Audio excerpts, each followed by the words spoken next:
Bienvenidos a Noticias Caracol 12:30. La suerte de un policía desaparecido desde el pasado domingo durante un operativo en el nororiente de Bogotá sigue siendo un enigma. Más de 200 hombres de la policía, bomberos, defensa civil, Cruz Roja y la oficina de emergencias del distrito lo buscan en los cerros de Usaquén.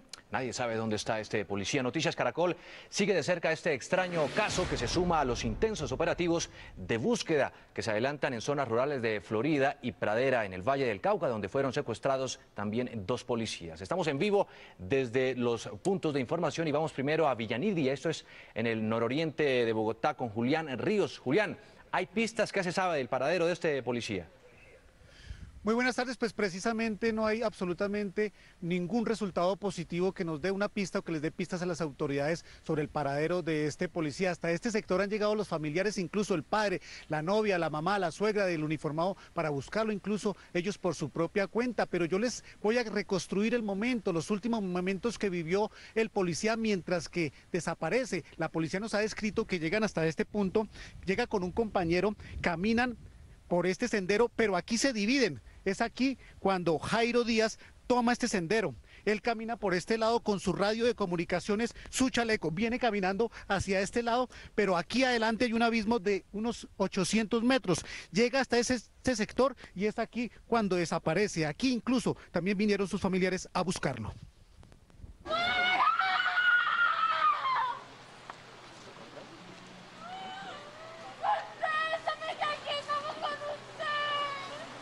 Momentos de angustia vivieron los familiares del patrullero Jairo Díaz durante la búsqueda que adelantaron hoy nuevamente por los barrios Santa Cecilia y Cerro Norte en el nororiente de Bogotá.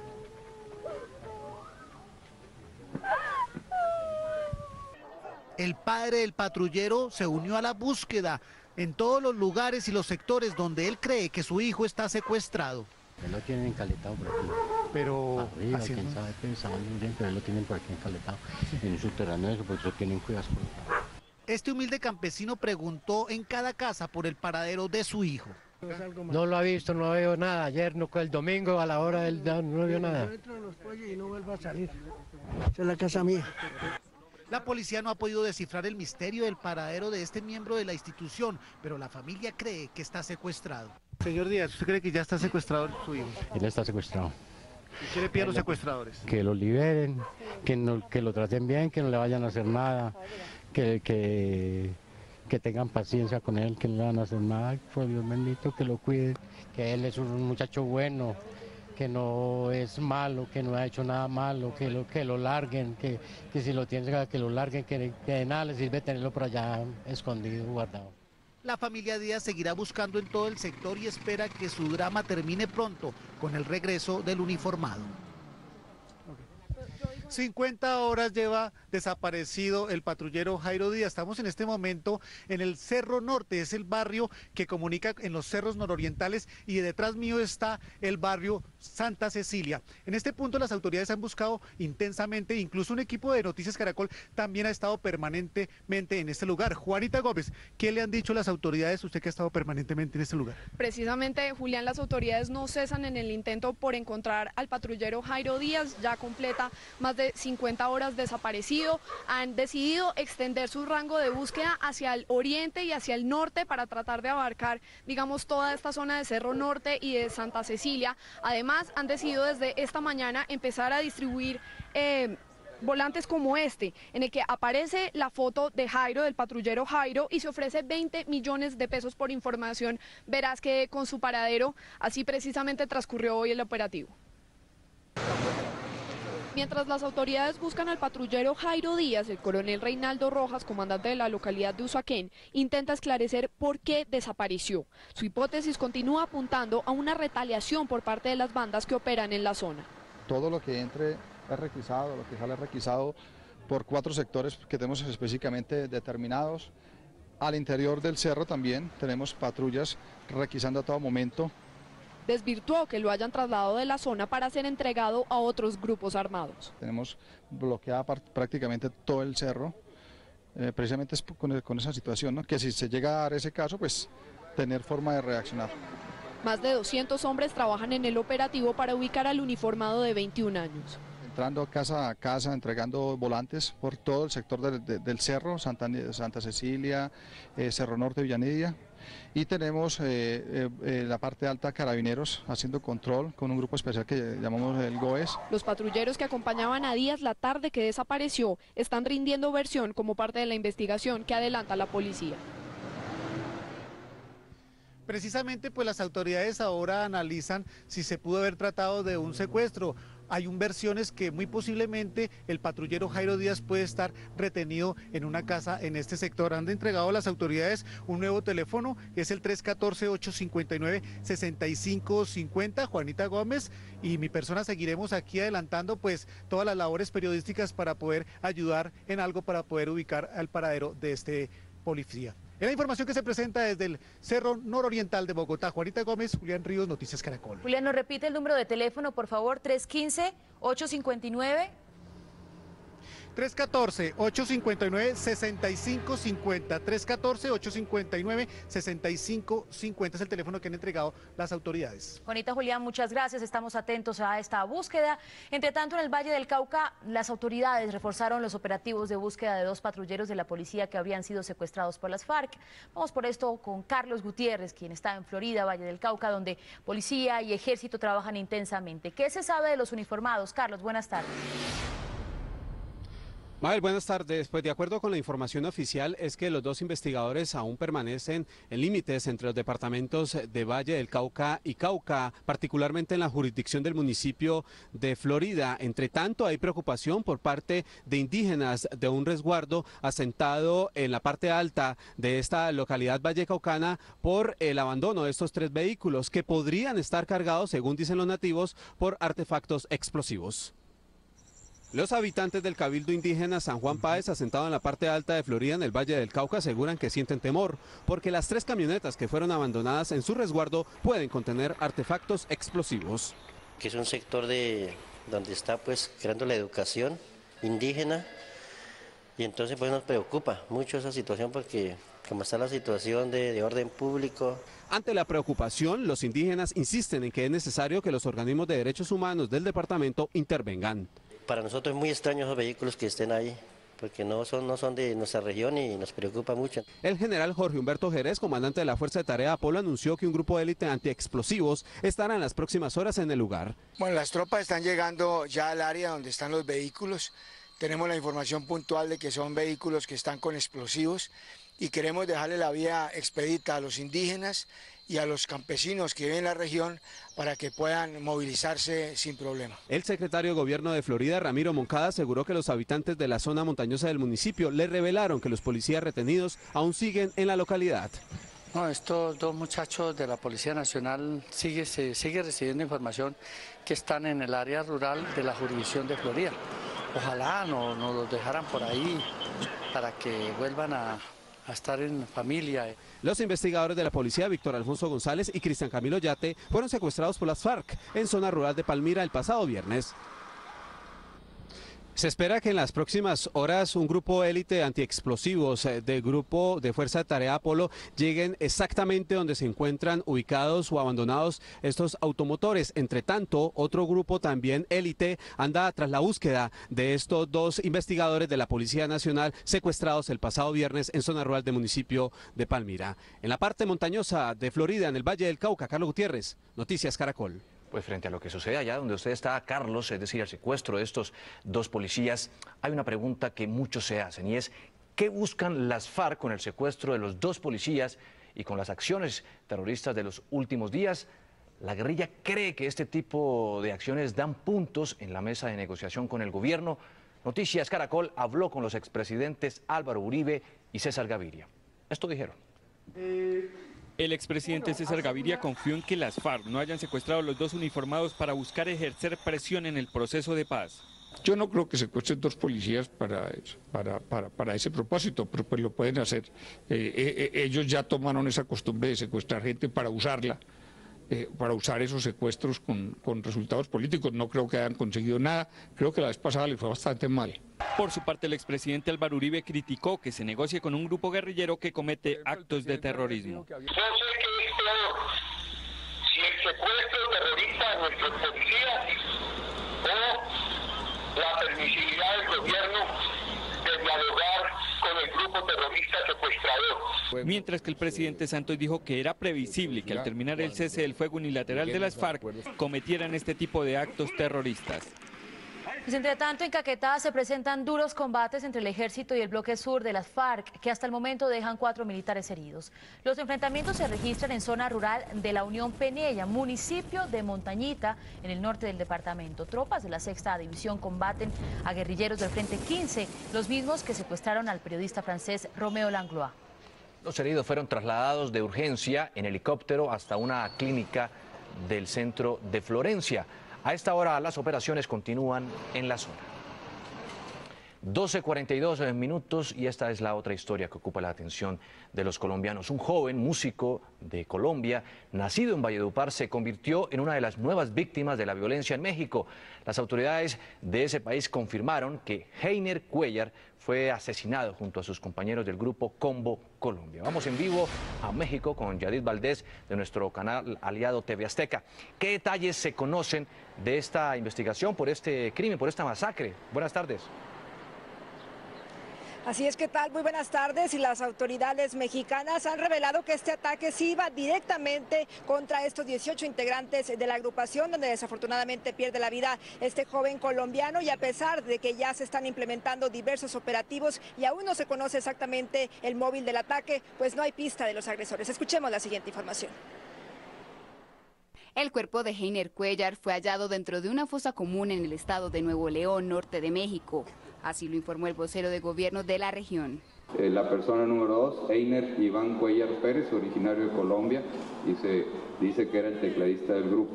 Cuellar y 19 miembros de la agrupación Combo Colombia habían desaparecido desde el pasado viernes. Por su parte, el periódico El Universal de México dio varios detalles sobre la investigación que adelantan las autoridades. Aseguró, citando fuentes policiales, que la fiesta a la que fueron contratados los músicos fue una trampa de grupos narcotraficantes rivales de los Zetas, ya que la agrupación tocaba en 2 discotecas vinculadas con este cartel. Y revela que la masacre fue ejecutada por 10 personas armadas que dispararon contra la agrupación. La publicación también asegura que se adelantan pruebas de ADN para identificar los cuerpos hallados. El diario afirma que según el gobierno local, el integrante que sobrevivió y logró informar a las autoridades de la masacre abandonó la ciudad de Monterrey.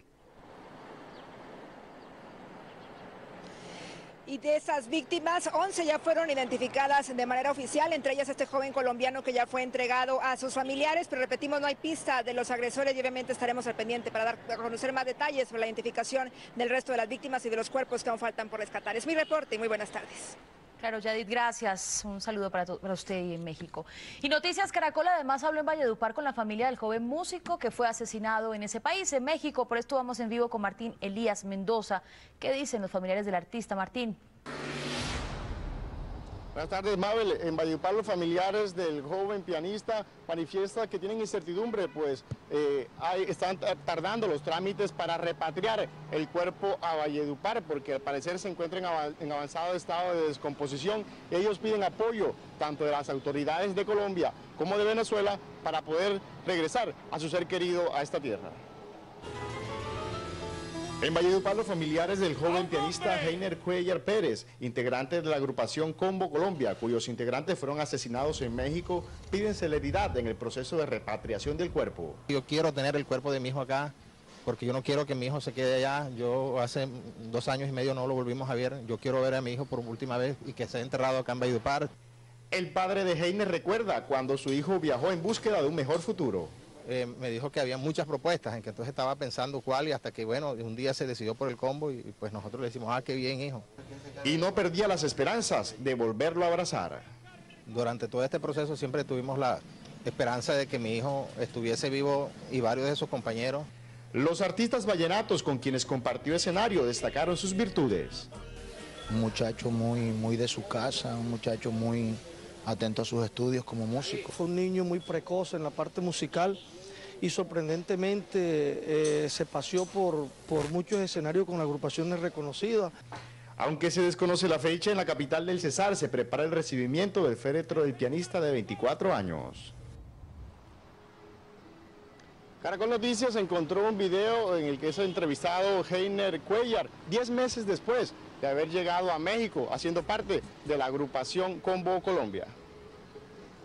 Déjenme decirles de este muchacho joven que es de Colombia, por ahí, ¿nomás con el binomio estuviste, compadre?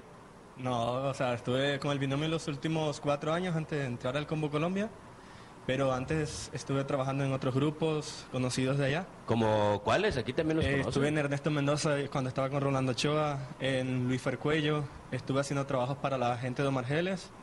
Y también trabajaba en orquestas y ese tipo de música. Y aparte eres productor, ¿no? Sí, trabajé. Productor, haces arreglos musicales y todo eso. Trabajé de lleno en las producciones del binomio y de los grupos anteriores, participaba un poco menos. Y ya aquí trabajando con todo gusto y todo placer con el ¿Tu nombre es Heiner? Heiner, sí. ¿Apellido? Cuellar. ¿Cuellar qué, compadre? Pérez. Pérez. Ok. ¿Y cómo te has sentido con estos chavos? Pues muy bien. He tenido un gran recibimiento, o sea, es el ambiente que se vive en este grupo, que creo que cada uno lo reconocemos.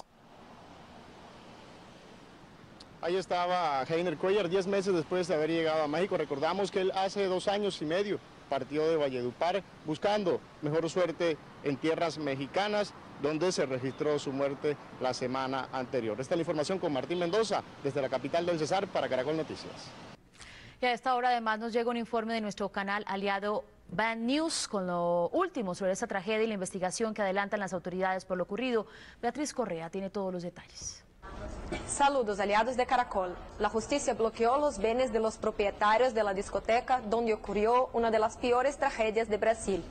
El objetivo es garantizar indemnizaciones futuras para las víctimas del incendio. La fiscalía teme que los dueños se deshagan de su patrimonio. 2 socios de la discoteca fueron detenidos tras el desaparecimiento de pruebas. La policía no encontró las cámaras del circuito interno que deberían ter tomado imágenes dentro del local. 2 integrantes de la banda también fueron detenidos. El vocalista, que según testigos provocó el incendio al encender una bengala, y el responsable de la seguridad del conjunto musical. Ellos son sospechosos por la presunta responsabilidad en la desaparición de los artefactos de pirotecnia. En la noche de lunes, miles de personas marcharon por la ciudad de Santa María. La convocatoria fue realizada de forma espontánea a través de redes sociales. Este fue un informe de Beatriz Correa para Noticias Caracol. Muchas gracias, Beatriz.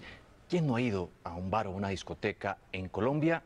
Bueno, seguramente muchos, pero por eso cabe esta pregunta. ¿Qué tan seguros son los bares y las discotecas en nuestro país? ¿Estamos preparados para enfrentar una emergencia como esa que pasó en Brasil? ¿Y se puede evitar una tragedia de esa magnitud? Pues Noticias Caracol investiga y en minutos les tendremos un informe para responder a esas preguntas.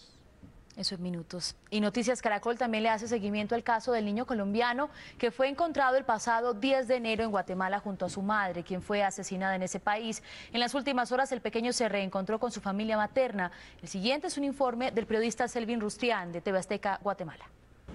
Tras una audiencia que duró más de 3 horas en el Juzgado Tercero de la Niñez y Adolescencia, se otorgó la custodia temporal de Hassam Cadena López a su abuela materna y a su tía, quienes arribaron al país recientemente procedentes de Colombia. Queda provisionalmente bajo el cuidado, digamos, de su abuelita y de su tía, pero nada más de manera provisional. Según representantes de la fundación que acompaña el caso, Hassam es otro desde que se reencontró con su tía y su abuela. Ahora el niño ya sonríe, juega y se alimenta con normalidad, pues fue abrazado de nuevo por sus seres queridos. Existe preocupación, pues la judicatura a cargo del caso ha pedido más documentación que garantice el vínculo familiar. Nos hicieron falta algunos documentos que tenemos que solicitar allá en Colombia y hacerles todo el pase de ley para que tengan validez acá en Guatemala.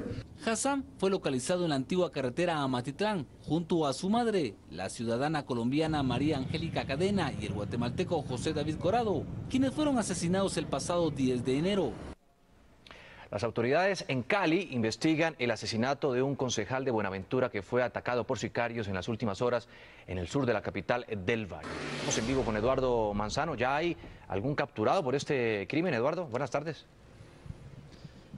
Juan Diego, buenas tardes. Sí, hay una persona que fue capturada segundos después de que ocurriera este hecho hacia las 7:50 de la noche en el sur de Cali. Es un hombre que al parecer habría participado en el crimen, tenía un arma de fuego en su poder. Es un hombre que las autoridades en este momento la están sometiendo a la audiencia de control de garantías para esclarecer o definir su situación jurídica. El general Fabio Castañeda, comandante de la Policía de Cali, dijo que la investigación avanza y ya se tienen pistas de que el concejal había recibido algunas amenazas. Continuamos con las pesquisas desde Buenaventura para establecer el motivo de las amenazas. Parece que hace unos 2 años había recibido la última amenaza, por eso andaba acompañado, escoltado con este policía que era de toda la confianza de la familia, quien se enfrentó a los delincuentes. Se recupera satisfactoriamente de las lesiones que le produjeron los delincuentes en un brazo y en una pierna. La policía inmovilizó también un vehículo taxi que se investiga si fue el que acompañó a los 2 sicarios que se movilizaban cada uno en una moto en este hecho que ocurrió en la carrera 70 con calle Segunda. El cuerpo del concejal Stalin Ortiz Gutiérrez, de 58 años, quien además era pastor evangélico, permanece en el Instituto de Medicina Legal y será entregado en las próximas horas a sus familiares para ser trasladado al puerto sobre el Pacífico. En Cali, Eduardo Manzano, Noticias Caracol. Buenas tardes, Eduardo, gracias. Y vamos ahora en vivo a Medellín, en donde se investiga cómo fue que 2 usuarios del Metrocable resultaron heridos por disparos cuando viajaban en este sistema de transporte. Diana Pérez, ¿cuáles son las versiones que se conocen sobre lo que pasó, Diana? Mal, pues le comento, las autoridades aseguran que se trata de que un hombre, un borracho al parecer, estaba lanzando disparos al aire y fue allí donde entró los impactos dentro de la cabina hiriendo a 2 personas. Aseguran que definitivamente no se trató de enfrentamientos, pero por esto están pagando más de 10 millones de pesos a quien brinda información sobre este hecho. Claro, Diana, pero ¿qué dicen los usuarios frente a casos como estos? ¿Y se sabe algo del pistolero borracho? Mire, Juan Diego, pues en estos momentos todos los habitantes de la comuna, tanto uno en donde estamos en estos momentos, que es hacia donde usted va a la Biblioteca España, hacia Santo Domingo Sabio, oriente de Medellín, tanto como en la comuna 13, que es donde está la línea J del Metrocable, aseguran tener susto, temor, zozobra, incertidumbre. Les da miedo montar en el Metrocable, pero aseguran que es la única forma de llegar rápido a sus trabajos y a sus casas. Pero con respecto a este hombre aún no se tiene información. Se espera que en las próximas horas, con este incentivo que está dando la policía, que son 10 millones de pesos, se logre tener información sobre esta persona que al parecer estaba borracha lanzando disparos al aire.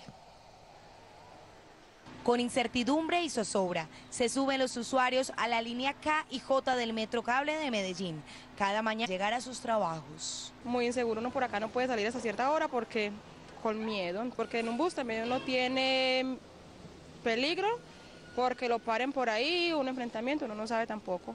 Enfrentamientos que han hecho que el sistema de transporte haya parado en 2 ocasiones, apenas iniciando el 2013. Pues de todas maneras, como usuarios que somos, nos toca, pues sea que no nos caiga o no nos caiga, pero nos toca.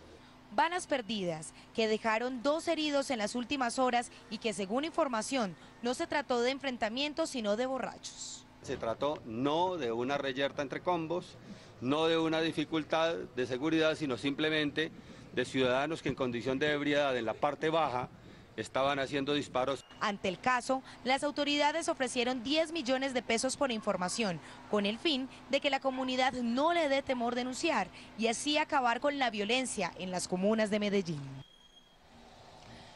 Los enfrentamientos continúan, asegura la policía que son reacomodamientos entre bandas delincuenciales después de los duros golpes que le dieron a los cabecillas. Es por eso que se están dando todas estas balaceras en las comunas de Medellín. Es por eso que el nuevo general de la Policía Metropolitana va a traer 1000 policías a esta zona para reforzar la seguridad y que la comunidad se sienta cada vez mejor. Esta fue la información que generamos desde el oriente de Medellín. Diana Pérez, Noticias Caracol. Diana, gracias. Y la Fiscalía apeló hoy la absolución que le otorgó un juez a Valery Domínguez dentro del proceso que se adelantaba por haber solicitado y obtenido un millonario subsidio de agroingreso seguro. Según el fiscal Martín Moreno, la actriz y modelo estaba al tanto de los documentos que firmaba para obtener los recursos que fueron superiores a los 300 millones de pesos y que ella devolvió una vez estalló el escándalo. Sin embargo, el juez del caso sostuvo que la exreina suscribió los documentos por la confianza que tenía en su exnovio, Juan Manuel Dávila, quien fue encargado de tramitar el subsidio. Perseguir la carne en mal estado que ingresa de Venezuela a Colombia parece un juego de nunca acabar. Nuestro periodista César Chaparro acompañó en la frontera al comando cazatraficantes de carnes y pudo comprobar que noche tras noche la historia se repite, hasta con los mismos protagonistas. En nuestra segunda entrega sobre este tráfico, un informante cuenta cómo opera el nefasto negocio y usted va a querer cerciorarse de dónde proviene la carne que compra. Informe especial. El nuevo operativo arrancó a las 3 de la mañana. Una hora después cayó el primer traficante de carne. Lo más sorprendente es que tenían en sus manos otra vez el mismo vehículo de la noche anterior y los mismos conductores. Aquí están 24 horas antes y 24 horas después. De nuevo transportan varios kilos de carne en pésimas condiciones. Hacia las 6 de la mañana llega toda la carne decomisada por parte de la Policía Fiscal y Aduanera aquí, a la zona industrial ubicada en el norte de Cúcuta. Estamos haciendo unas coordinaciones a nivel de la Fiscalía General de la Nación para que definitivamente tanto las personas que incurren en este delito como los elementos utilizados para el mismo se les pueda aplicar unas medidas que conlleven a que la pérdida de propiedad o de dominio sobre los mismos. Lo preocupante es que no solo entra carne en mal estado, según el coronel Huber Penilla, comandante de la Policía Fiscal.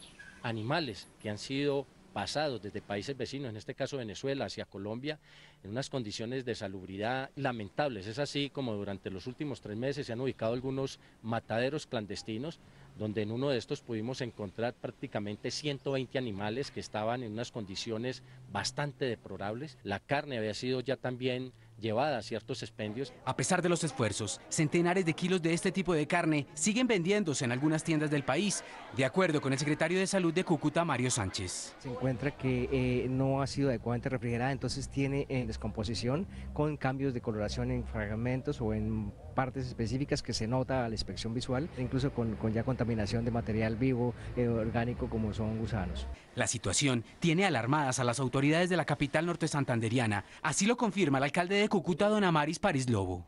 Para temas de frontera es una legislación con muchos huecos. En este y en otros frentes realmente le falta una mayor solidez. ¿Pero cómo funciona el negocio? ¿Quiénes mueven los hilos de este mercado que pone en riesgo la salud? Noticias Caracol habló con la pieza más importante de la policía para perseguir a los traficantes. Lo llamaremos Carlos para proteger su identidad. Van y hacen un pedido de una red, 2 reses, al matadero de San Antonio. Y ahí la compran y la pasan por una trocha. Una red vale 1 millón de pesos. Lo único que hacen es descuartizarla. La meten en el baúl del carro y aquí la venden como vale 1 kilo de carne, 8.000 pesos, que así no la comemos. En muchas oportunidades, según el informante, les pagan a algunos guardias venezolanos para pasar la carne. A cada carro le caben 2, máximo 3 reses. Apenas va llegando a la alcabala venezolana, se baja una cuadra antes el ayudante del chofer. Va y le da los 100.000 bolívares a guardia que está en el puesto de alcabala venezolano. A lo que él va llegando, ya le da los 100.000 bolívares y el carro pasa como si nunca lo hayan visto. Por 10.000 pesos pasan todo un montón de carne. Hecho de corrupción que ya ha sido consultado por el alcalde de Cúcuta, don Amaris París Lobo, con sus homólogos en Venezuela. Los alcaldes de frontera, ellos nos manifiestan que eso no es cierto. Ellos se han comprometido también a crear controles. Más allá de eso no tenemos cómo actuar, ni tenemos cómo tampoco verificar si es así o no. Este tráfico ilegal es patrocinado por la banda criminal Los Rastrojos, pues según la policía, en muchas oportunidades, los integrantes de esa organización, además de lavar dinero, también pasan armas y drogas a Colombia. Pero miren, la corrupción y la falta de una legislación fuerte que castigue a los traficantes ha permitido que carne en mal estado llegue incluso a las ciudades principales de nuestro país. ¿Qué responden las autoridades? ¿Qué dicen las autoridades sanitarias y los empresarios? Las respuestas mañana en nuestra última entrega de Tráfico de Carne. Los cobros por valorización en Bogotá han desatado la molestia de muchos ciudadanos. Tienen molestos realmente a más de uno. En algunos casos, los recibos de este cobro superan los 30 millones de pesos. Por eso nos vamos a ir de inmediato en vivo con Paola Bermúdez para saber dónde está Paola y cuánto les están cobrando a estos ciudadanos. Juan Diego, televidentes, buenas tardes. Estamos hablando del norte de Bogotá y concretamente del barrio San José de Bavaria, un barrio que según sus propios habitantes no tiene vías, no tiene calles, no tiene alcantarillado. Ellos reconocen sí que tienen unas casas muy bonitas, pero con deficientes servicios. Me acompaña uno de los habitantes del sector, don Jairo Higuera. ¿Usted cuánto tiene que pagar? Buenas tardes, bienvenido a Noticias Caracol. Tengo que pagar 27.400.000 pesos por unas obras que ya existan con la infraestructura, y aquí se está cobrando movilidad de infraestructura. Ya la costumbre del robo quedó en la impunidad. Ya no... Don Jairo, muchísimas gracias. Pues lo cierto es que este tema de la valorización preocupa en todos los estratos, desde el 1 hasta el 6, en todo Bogotá. Estos recibos son el dolor de cabeza por estos días para miles de residentes en Bogotá.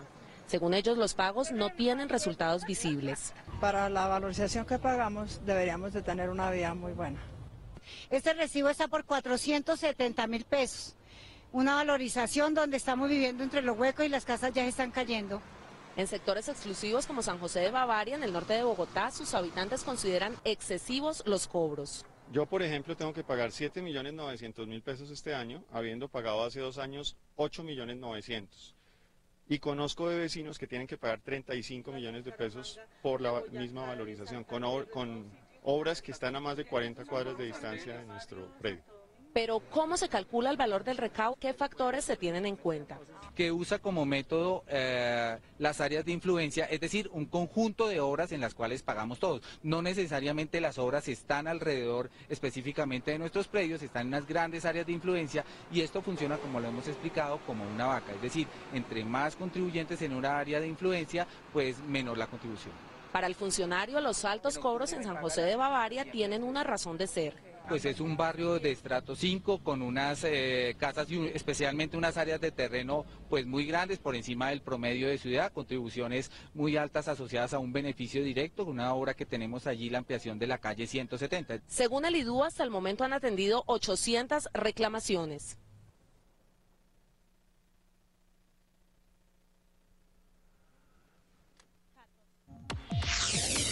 ¿Qué opina del cobro de valorización que se realiza en algunas ciudades del país? Cuéntenos usando la etiqueta #valorización. Participen. Y en Medellín las quejas son por los incrementos en el impuesto predial. Usuarios aseguran que en algunos casos los aumentos han sido hasta de un 90%. Juan Pablo López, ¿cuál es la respuesta de las autoridades? Juan Pablo, ¿qué tal? Hola, Mabel, buenas tardes. La polémica está en que varias ligas de usuarios están considerando demandar a la administración municipal por un acuerdo que suscribieron con el Consejo de esta ciudad. Ese acuerdo establece un nuevo régimen tributario y por ende pues un nuevo régimen en cuanto al incremento del impuesto predial. Dicho de otro modo, hay personas que consideran que es exagerado el aumento, que puede ser hasta del 60% según dice la Secretaría de Hacienda, pero que algunos usuarios se han quejado que han venido facturas con el 90 y el 100% de incremento. Decenas de personas llegan diariamente hasta la oficina de catastro de Medellín para interponer sus quejas relacionadas con el incremento en el impuesto predial y en el avalúo de sus viviendas. Me subió el impuesto predial al 43%, entonces quería saber por qué subió tanto este año. ¿Cuánto estaba? Estaba en 100 y pico. Voy a pagar 216.000 pesos. ¿Cuánto valía su impuesto predial el año pasado y cuánto vale ahora? Sí, mi impuesto predial valía 255.000 pesos y ahora vale 398.000 pesos. Hasta esta oficina, ubicada en el centro de Medellín, los usuarios pueden hacer sus reclamaciones con respecto al impuesto predial y al avalúo catastral para el año 2013 en Medellín. Para el secretario de Hacienda, los incrementos están debidamente soportados y dentro de la ley. La actualización en la ciudad no se hacía hace 6 años.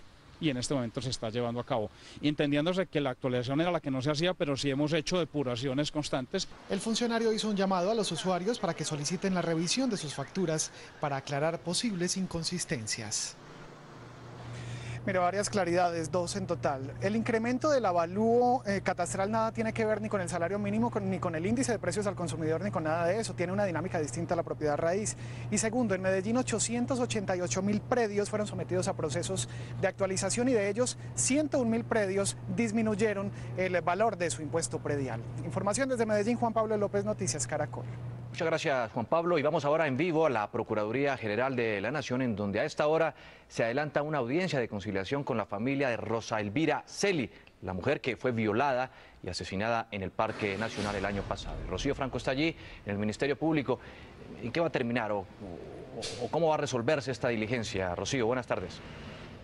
Muy buenas tardes. Pues lo último que se ha conocido es que la rama judicial y la policía, los organismos demandados, no admiten conciliar los 700 millones de pesos con la familia de Rosa Elvira Celis. Por esta razón, la Procuraduría General de la Nación les ha pedido reconsiderar su determinación y por eso aplaza esta diligencia para el próximo 28 de febrero. La familia de Rosa Elvira insiste en que hubo poca vigilancia, todo el proceso que se le hizo al victimario, a Javier Velasco, quien a pesar de que tenía otra orden de captura, no se hizo nada. Así se pronunció la vocera de la familia de Rosa Elvira Celis. Teniendo en cuenta que el agresor de Rosa Elvira tuvo una condena ya por un homicidio anteriormente en el 2003 y fue condenado a una pena de 3 años, lo que correspondería a 36 meses. Y finalmente lo que terminó cumpliendo fue una pena de 20 meses. A la rama judicial se le condena por esta situación, pero a la policía es porque el 123 no dio respuesta a los clamores infinitos que hacía Rosa Elvira para ser asistida, luego de ser abandonada en el Parque Nacional. Esta audiencia tendrá un término el próximo 28 de febrero, cuando se sabrá si hay conciliación o no. Desde el centro de Bogotá, Rocío Franco, Noticias Caracol. Rocío. La policía retiró de la institución a un patrullero que no solo sufrió graves quemaduras durante una toma guerrillera, sino que padeció el viacrucis del secuestro. La institución lo separó del servicio, argumentando que las secuelas que le dejó el plagio no le permiten usar armas. La tragedia había sido anunciada. Las FARC se tomarían el municipio de Curillo, en Caquetá, el 9 de diciembre de 1999. La tensa calma de aquel martes fue interrumpida por ráfagas y morteros. La cita se cumplió pasado el mediodía. Allí en medio de balas estaba el patrullero Manuel Martínez. Se extendió aproximadamente hacia medianoche. Ya la estación abajo ya estamos quemados, los cilindros, nos comenzaron a rociar gasolina. 11 uniformados resistieron el ataque hasta la medianoche, cuando se disparó la última bala. Ya la guerrilla entró por nosotros y nos dicen que nosotros éramos secuestrados. Así, privado de la libertad, Manuel tuvo que sanar las graves quemaduras que le provocaron la explosión de cilindros bomba, tal y como se ve en su primera prueba de supervivencia. El patrullero Martínez se encuentra enfermo en el momento, pues la emoción de pegar el video no puede hablar, pero la familia lo que más le pide es que tenga fuerza. De todas maneras aquí nosotros lo estamos acompañando y le ayudamos en lo que más podemos a él. Sus compañeros de cautiverio, los uniformados Álvaro Moreno, Elkin Hernández y Edgar Yesid Duarte, que nunca regresaron a casa porque fueron asesinados, fueron quienes sanaron sus heridas, ya invadidas por los gusanos. Me curaban con agua de balso. Mata de balso todos los días, me pelaba en la mañana, en la tarde, en la noche. Sus 570 días de cautiverio terminaron con el acuerdo humanitario del gobierno Pastrana. 14 años de servicio, decenas de condecoraciones, diplomas y reconocimientos terminaron para este héroe de la patria en este papel, en el que la policía lo declara en septiembre del año pasado no apto para el servicio. La patología presentada por el uniformado le impide realizar en debida forma su actividad policial y la permanencia en la misma podría afectar en forma grave su salud. La acción guerrillera, según este reporte médico, le provocó a Manuel serias quemaduras en su cuerpo, cicatrices en cara, brazos y cuello, ansiedad, depresión y dificultades de adaptación. Di mi vida, arriesgué mi vida por defender la patria y ahorita que unos médicos digan que yo no puedo seguir en la institución. Consultamos a la policía. En un documento sostiene que no es posible otorgarle pensión ni reintegrarlo, porque su invalidez solo alcanza el 37% y se requiere el 50%. Retiro por disminución de la capacidad laboral, sin reubicación laboral por cuanto el funcionario no puede ser expuesto a estrés. El héroe de la patria golpea puerta tras puerta en busca de un empleo, aunque dice solo ha encontrado ingratitud. Cartagena es símbolo turístico de Colombia, pero ¿qué le pasa a la alcaldía de esta ciudad? Esa es la pregunta que muchos habitantes de la Heroica se hacen, porque hoy vence la incapacidad del alcalde titular Campo Elías Terán, aunque también podría afrontar una suspensión. Vivo, Carlos Cataño, ¿cuál es la salida a lo que muchos han denominado la crisis institucional de Cartagena? Carlos, buenas tardes. Muy buenas tardes, Juan Diego. Pues es una situación que deben dirimir y de manera muy pronta los órganos de control, porque entre tanto aquí en la ciudad de Cartagena, allegados y contradictores del alcalde Campo Elías Terán se han trenzado en una enconada polémica por la supuesta inconveniencia de que este vuelva al cargo. Otro de los elementos de esta controversia es que tiene una supuesta inhabilidad para reasumir el mismo, que desde hace 5 meses abandonó como consecuencia de un cáncer de pulmón que según los médicos ya superó en un 90%. Con el 90% de la enfermedad superada, Campo Elías Terán anunció su intención de reasumir la alcaldía de Cartagena. Él tiene la intención de recuperar su cargo. Una vez la Contraloría certifique que ya la suspensión ha desaparecido, él debe entrar al cargo sin ningún problema. Pero desde el Consejo le recuerdan que sobre él pesa una suspensión de la Contraloría General de la Nación que sus consejeros pretenden desconocer. Yo pienso que hay una sed de poder que no les deja ver más allá del espíritu de un buen hombre. Si se supera el limbo jurídico administrativo, el alcalde elegido popularmente podría retomar el cargo. Ojalá Campos llegue a gobernar, porque yo creo que no gobernó en los primeros 8 meses. Ojalá llegue a ejecutar y a hacer obras. Pero al margen de las razones institucionales, algunos consideran motivos de conveniencia social y humana. Yo pienso que el estrés le permite el aumento de su enfermedad. Él debe dedicarse a tener tranquilidad y a cuidar su salud. No se precisa qué día retornará Campo Elías Terán a Cartagena. Lo cierto es que sus seguidores le tienen preparada una caravana de bienvenida.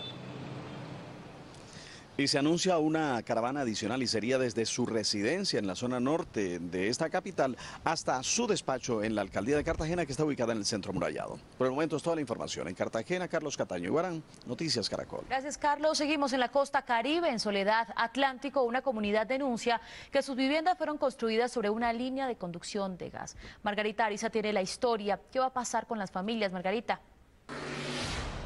Mabel, muy buenas tardes. Las autoridades, más exactamente el alcalde del municipio de Soledad, ha dicho que se realizará un censo para establecer realmente el número de familias afectadas y proceder a reubicarlas, tal como ordena el fallo de un juez que le da respuesta a una acción popular interpuesta por las familias, más de 100 familias afectadas en este barrio del municipio de Soledad. En Ciudad Camelot, barrio del municipio de Soledad, sus habitantes dicen que no duermen tranquilos desde que se enteraron que sus casas fueron construidas sobre un gasoducto. Nosotros no sabíamos que eran casas sembradas sobre estos tubos. El terreno por donde pasa una servidumbre de la empresa Promigas, según los afectados, fue urbanizado por una constructora cuyo permiso fue otorgado por el Instituto Nacional de Vivienda de Interés Social, INURBE, hoy en liquidación. Estas viviendas fueron dadas por el INURBE por intermedio de la constructora Trifer. La gobernación no tomó cartas sobre el asunto para verificación de los terrenos. Ante el inminente peligro, la comunidad interpuso una acción popular que ya fue fallada. O sea, el fallo ordena que en un plazo de 10 meses las familias deben ser reubicadas, se está a la espera del análisis si la decisión fue apelada o no por parte de la administración. El alcalde manifestó que le darán cumplimiento a este fallo. Igualmente estamos en la disposición de elaborar el censo para de esta manera buscar los recursos necesarios para darle cumplimiento a esta acción. Las tuberías del gasoducto de 20 pulgadas tienen en zozobra a más de 100 familias de un barrio de Soledad.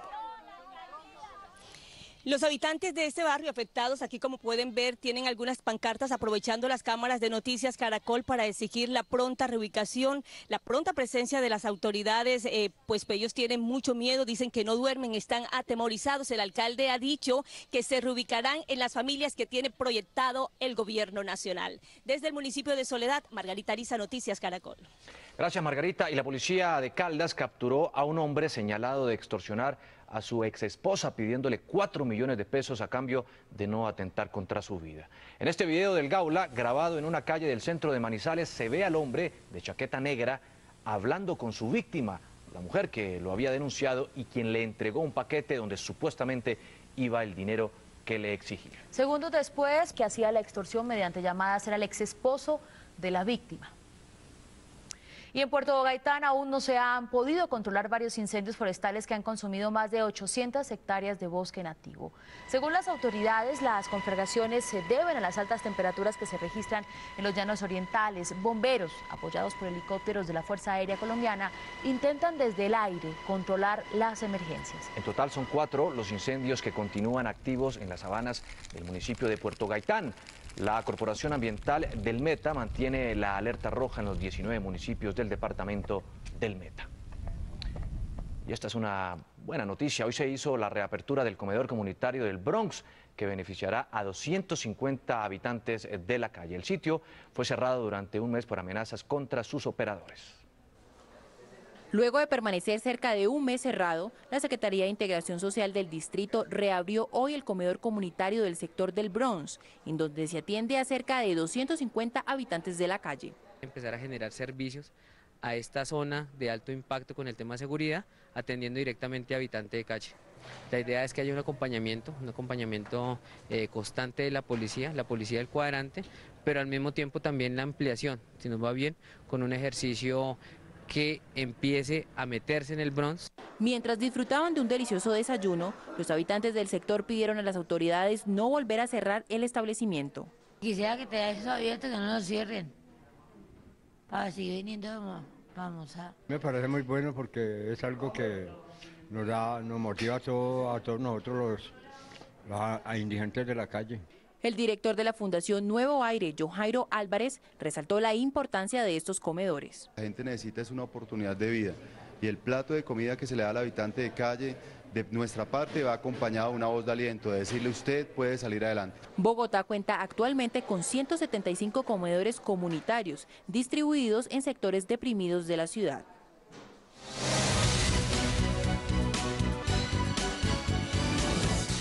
Una 21 de la tarde, vamos con nuestra periodista internacional Samara García. Samara, ¿qué tal? Buenas tardes. ¿Qué detalles se conocen de la dolorosa masacre en Siria registrada el día de hoy? Mabel, buenas tardes. Pues según la oposición, en las últimas horas encontraron unos 80 cadáveres sin identificar en un río que atraviesa la ciudad de Alepo, en Siria. Las primeras investigaciones indican que los cuerpos presentan señales de torturas y tenían las manos atadas. Las edades de las víctimas oscilan entre los 20 y 30 años. Aún se desconoce quién llevó a cabo la matanza, que fue denunciada por distintos grupos opositores y de derechos humanos de ese país, que como sabemos está inmerso en un conflicto que ya deja más de 60.000 muertos desde marzo de 2011. Ya hay gran expectativa entre los inmigrantes indocumentados que viven en Estados Unidos. Y es que en horas de la tarde el presidente Barack Obama explicará su plan para llevar a cabo una reforma migratoria integral y lograr lo que ha calificado como un sistema más justo. De esa manera se facilitaría la obtención de la ciudadanía para 11 millones de inmigrantes ilegales. Y en China la contaminación ambiental empeora con el paso de los días. Pekín volvió a emitir una alerta por smog debido a la alta concentración de sustancias contaminantes en el aire. Las autoridades advirtieron sobre fuertes irritaciones y problemas en las vías respiratorias, por lo que le aconsejaron a la población evitar las actividades al aire libre. En Malasia, 10 elefantes en vías de extinción fueron encontrados muertos. Se trata de una especie de elefantes pigmeos. Los expertos aseguran que quedan menos de 1.500 de estos paquidermos y que se teme que hayan sido envenenados. Las matanzas ocurrieron en las 2 últimas semanas. Los restos de los animales fueron encontrados en la isla de Borneo, en el sudeste de Asia. Irán lanzó al espacio un mono como parte de su programa espacial. Según la televisión iraní, el lanzamiento del animal fue exitoso. La nave alcanzó una altura de 120 kilómetros y el primate ya regresó del espacio. Este país busca ser líder en materia espacial en Oriente. El mico fue asegurado en una silla durante el vuelo y recibió oxígeno de máquinas especiales instaladas dentro de la nave. Y en Tailandia la policía decomisó 64 animales silvestres de contrabando que iban a ser cocinados y servidos en un restaurante de Bangkok. Entre los animales rescatados figuran culebras y tortugas. Un vecino del lugar avisó a las autoridades. Hay que recordar que en ese país es ilegal traficar con especies silvestres. Los animales decomisados tienen un valor de $16.000. Y aquí una buena noticia. En Inglaterra fue aprobado el proyecto de ley que permite que la primera hija del rey acceda al trono. La normativa también permite que la heredera pueda contraer matrimonio con un católico. La nueva ley de sucesión pasó en la Cámara de los Comunes y ahora deberá pasar a la Cámara de los Lores. Estos cambios implican que si el primer hijo del duque y de la duquesa de Cambridge, William y Kate, es una niña, la pequeña podrá convertirse en reina, aunque en la Unión Internacional vuelvo con ustedes.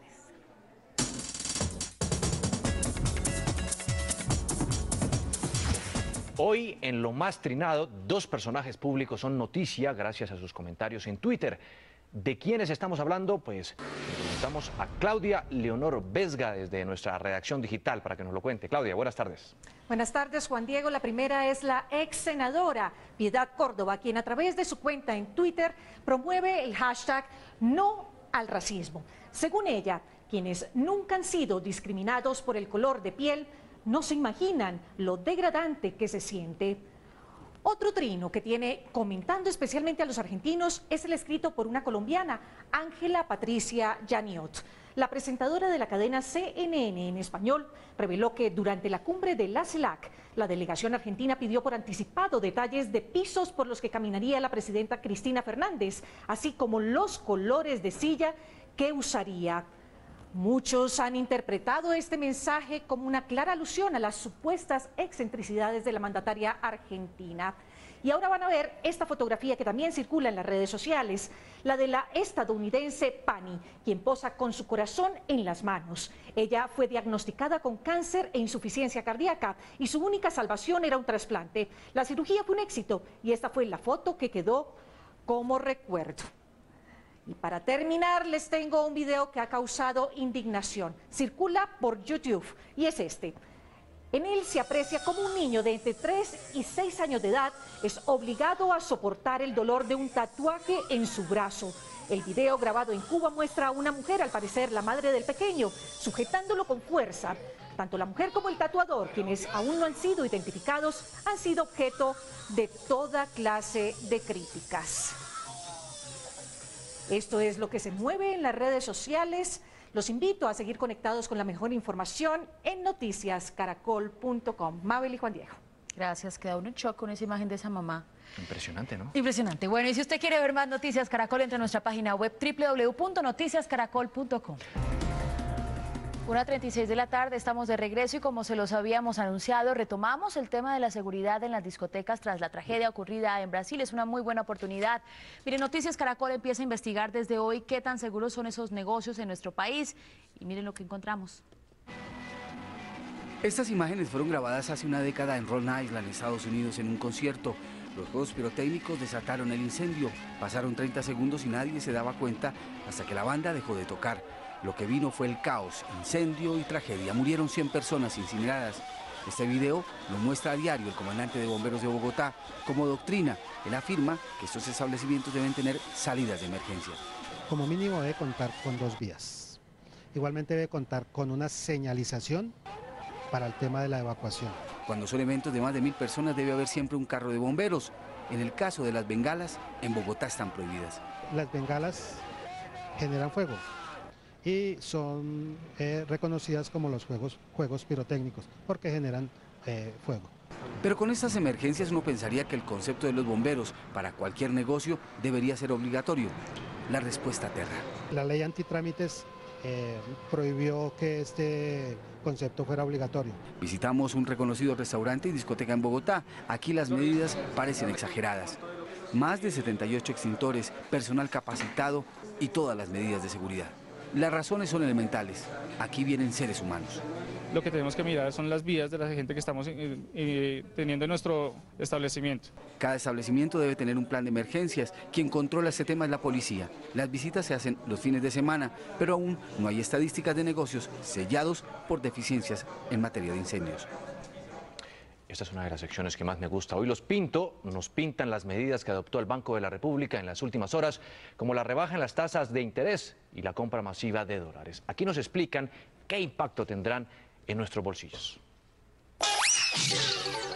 Noticias Caracol se lo pinta con los Pinto. Cuando la economía colombiana pierde su ritmo, como está pasando ahora, el Banco de la República tiene posibilidades de tomar medidas para darle un empujón. Y precisamente eso fue lo que hizo. El Banco de la República tomó 2 caminos. El primero bajó sus tasas de interés. Esto significa que el Banco Central le cobrará menos a los bancos del país por prestarles dinero. Y es que aunque usted no lo crea, los bancos operan como personas que también necesitan préstamos y se los piden al Banco de la República. Al valer menos los préstamos que hace el Banco Central a las entidades financieras, estas le cobran menos a sus usuarios, es decir, a usted y a mí. Por lo tanto, cuando el Banco de la República baja su tasa de interés, indirectamente está permitiéndole a los bancos comerciales cobrar menos por el dinero que nos presta para nuestro uso de tarjetas de crédito, hipotecas, créditos de libre inversión y hasta préstamos para comprar autos. En conclusión, lo que hace el Banco de la República bajando sus tasas de interés significa un estímulo indirecto a la actividad económica. El segundo camino que tomó el banco tiene que ver con el dólar. Actualmente el dólar está barato en Colombia, es decir, un peso compra muchos más dólares. Y eso, aunque es bueno para los importadores porque pueden comprar cosas en el exterior, pone a sufrir a los exportadores porque sus productos se venden a menos dólares en el extranjero y les cuesta más producirlos en pesos en Colombia. Eso perjudica a quienes exportan flores, banano, café y otros productos, pero el Banco de la República puede ayudar. Es por eso que sale al mercado y compra dólares para que suba el precio. Es el mismo efecto de la plaza de mercado. Cuando viene un gran comprador de manzanas y se lleva gran parte del producto, el precio de las que quedan tiende a subir porque se vuelven escasas. Resultados urna virtual. Se fijan medidas de seguridad como salidas de emergencia cuando ingresa a establecimientos comerciales. Sí, 34.71%. No, 65.29%.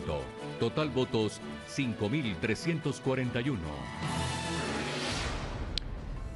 1:59 minutos de la tarde. A esta hora iniciamos una ronda en vivo de las noticias en desarrollo. Y atención, que Noticias Caracol conoció en exclusiva el video de un asalto a un supermercado en el sur de la capital. El administrador del local fue asesinado. César Chaparro, ¿qué se observa en el video y cuándo ocurrió este crimen?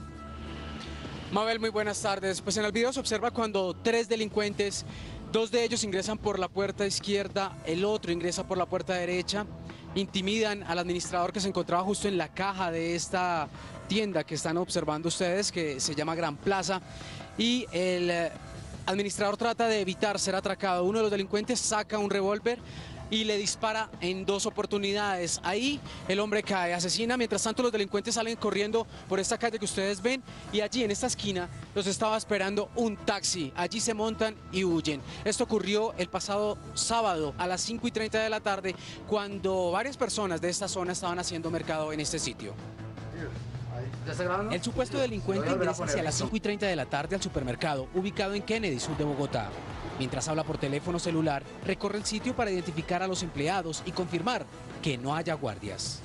Abandona el sitio. Minutos después, la cámara de seguridad graba el ingreso del presunto asaltante y sus 2 supuestos cómplices. El de pantalón claro pregunta el precio de un producto al administrador, mientras que el que sería el jefe de la banda apunta por el otro lado con un arma de fuego. Uno de los delincuentes, con cuchillo en mano, trata de intimidarlo. Sin embargo, la víctima trata de oponerse al asalto, pero es atacado a tiros frente a la familia y varios niños que a esa hora acompañaban a sus padres a hacer mercado. Los presuntos delincuentes huyen del sitio. ¿Cuántas veces los han atracado? 5 veces. El año pasado nos atracaron 4 veces y ahorita con estas 5 veces. Nosotros necesitamos de parte de la seguridad, que más seguridad para acá en el barrio, porque ya no se puede. Ya la gente ya ni para comer. Nosotros lo único mal que le hacemos a la comunidad es darles precios muy cómodos para que sustenten sus familias. La familia pidió a la comunidad que denuncie ante la policía a quienes acabaron con la vida del comerciante. Y la misma familia también le pidió a la policía que observen estos videos y traten de identificar a los ladrones que asesinaron a este comerciante. Desde la localidad de Kennedy, en el sur de Bogotá, César Chaparro Pinzón, Noticias Caracol. Impresionante ese video, qué sangre fría la de los criminales. Muchas gracias, César. Y un escándalo rodea al Hospital Simón Bolívar. El secretario de Salud, Guillermo Alfonso Jaramillo, denunció hoy sobrecostos de hasta un 500% en la compra de medicamentos. Karen Acero nos cuenta qué otros sobrecostos se denunciaron. Buenas tardes. Juan Diego, muy buenas tardes. Dice la Secretaría que también encontró sobrecostos en la compra de artículos de ferretería, pañales, toallas y colchones. En horas de la mañana también hablamos con Luis Guillermo Cantor, exgerente de este hospital Simón Bolívar, y él ha dicho que durante su gestión se realizaron visitas y auditorías permanentes. Además, calificó como temerarias las afirmaciones del secretario de Salud sobre una posible corrupción. Los sobrecostos en el Hospital Simón Bolívar comienzan, según el secretario de Salud Guillermo Alfonso Jaramillo, en la compra de medicamentos. El funcionario aseguró que se compraba la midubina sidobudina, que es un fármaco utilizado en tratamiento para infecciones, en 2.050 pesos, cuando el valor real es de 663. Es decir, se pagaba 1.387 pesos de más.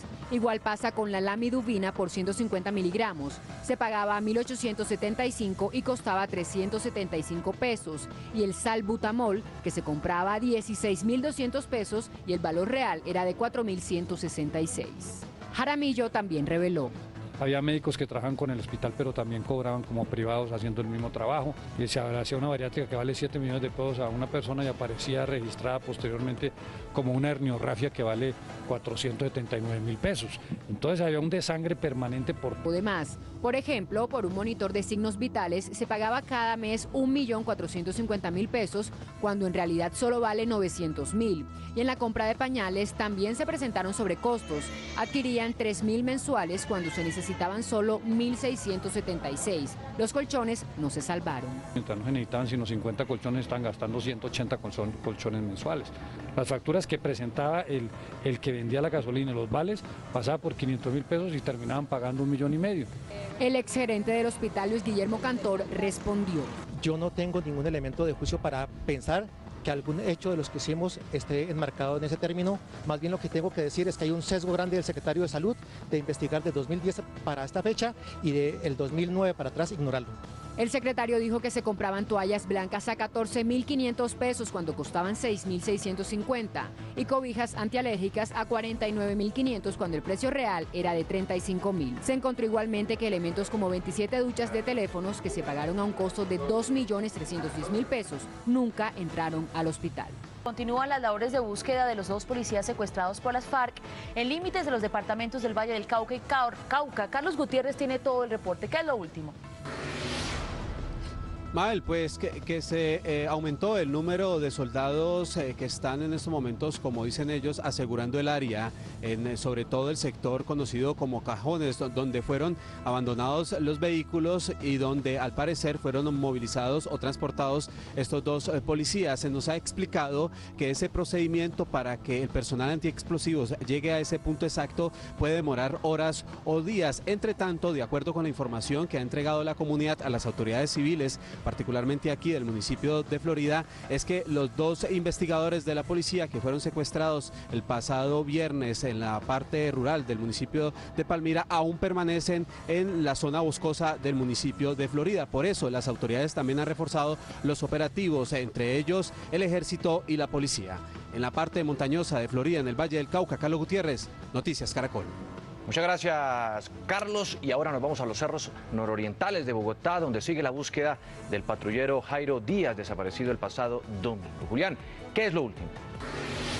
Muy buenas tardes, pues precisamente en contados minutos la policía iniciará una nueva operación de búsqueda y rescate. Esta vez se trata de la búsqueda minuciosa y detallada en los ductos y los alcantarillas de todo este sector. La policía iniciará toda la búsqueda de la parte baja de este sector en el barrio Santa Cecilia, luego irá hasta Cerro Norte y en el barrio Villa Nidia. Ninguna alcantarilla, ha dicho la policía, quedará sin ser minuciosamente inspeccionada para buscar y para dar con el paradero del uniformado Jairo Díaz. Desde el norte de Bogotá, Julián Ríos, Noticias Caracol.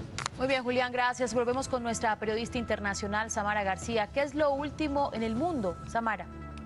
Mabel, en China, varias edificaciones fueron tragadas literalmente por un gigantesco hueco sobre una vía en el sur del país.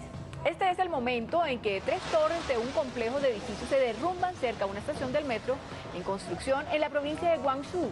La televisión estatal china captó las imágenes del desplome luego de que acudiera al lugar por el derrumbe de otro edificio de 3 pisos que cayó en el mismo agujero horas antes.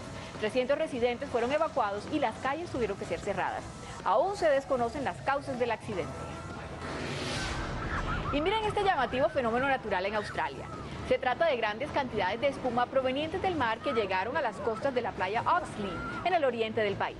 Algunos residentes decidieron jugar en este blanco paisaje, mientras otros consideraron que las olas de espuma eran desagradables. Las autoridades anunciaron que el fenómeno, aunque llamativo y ocasionado por el mal clima que atraviesa este país, no durará mucho tiempo. Y ya para terminar, les cuento que el vicepresidente de Venezuela, Nicolás Maduro, dijo hoy en un evento público en Caracas que el presidente Hugo Chávez confía en los tratamientos para mejorar su salud y que ganará de nuevo esta batalla. Hasta aquí lo último en Noticias Internacionales. Mabel y Juan. Y una encuesta publicada en el Reino Unido muestra que cada vez más hombres deciden esperar varios años para ser papás. Resulta que eso puede traer riesgos para el bebé. Doctora Fernanda.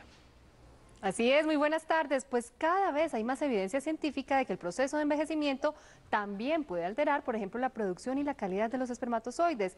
Incluso la edad del hombre puede convertirse en un factor de riesgo para que los hijos nazcan con problemas neurológicos, como bajo coeficiente intelectual o autismo, entre otros. Los hombres aplazan el momento para tener hijos por diferentes razones. En tu caso, ¿por qué esperaste hasta los 40 para tener hijos?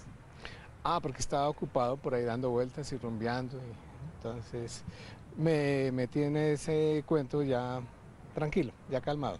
Tal vez por lo que tienen primero que todo estudiar y sacar adelante otros proyectos. Todavía no se sienten preparados para asumir una responsabilidad tan grande. Pero esa espera podría traer inconvenientes. Hay publicaciones que han relacionado este tipo de condiciones neurocognitivas de los bebés con edades paternas tardías. Incluso cuando ya tome la decisión de concebir, puede que la tarea no sea tan fácil. Así lo explica el doctor Juan Carlos Mendoza, médico especialista en reproducción. Se sabe que también el espermatozoide puede estar involucrado en desarrollos anormales en los embarazos, en pérdidas recurrentes de embarazo, etc. En cualquier condición, pero hay publicaciones que relacionan varones mayores de 40, 50 años con este tipo de situación. Muchas veces las disfunciones sexuales que acompañan también la edad, pues son responsables en muchas ocasiones de que la función reproductiva se vea involucrada en este tema. A la hora de ser padres, además de la edad, también influyen factores como la presencia de enfermedades crónicas, por ejemplo la diabetes, y hábitos de vida como el consumo de tabaco. Así que ya el reloj biológico a la hora de concebir no es solo para la mujer, como se creyó durante mucho tiempo. Por lo tanto, tengan presente también este factor edad masculina. Muy bien, y para terminar, la historia de la 7ª persona en el mundo que recibe un trasplante de brazos. Se trata de este joven estadounidense de 26 años quien perdió sus 4 extremidades en un bombardeo en Irak.